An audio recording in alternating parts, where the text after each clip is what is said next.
इथे सकाळी मस्त नाश्त्याला पास्ता बनवला होता आणि परीला पण खूप आवडतो, त्यासाठी परीला पण बनवला होता. परीने पण खाल्ला आणि तिला खूप आवडला.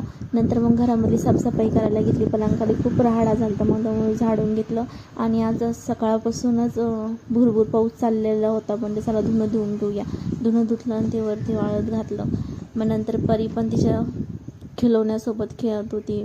हरे रामा हरे कृष्ण चालू होतं तिचं पण. हे बघा वातावरण किती छान वाटतं पावसाळ्यात. वातावरण हिरवंगार, जिकडं तिकडं पाहिलं तर हिरवंगार दिसतं. नंतर मग मी साबुदाणा खायला घेतला तर दही पहिल्यांदा खात होती. दहीसोबत साबुदाणा ट्राय केला तर खूप छान लागला आणि मला आवडला. परीला तर आवडतच नाही असं साबुदाणा आणि दही, त्यामुळे तिनं नाही खाल्लं. मग सोमवारचा बाजार होता, सगळं भाजीपाला सगळं व्यवस्थित लावलं आणि टमाटे अर्धे कच्चे आणि अर्धे पिके आणले होते, कारण कच्चे आणले की मग जादा दिवस जाते.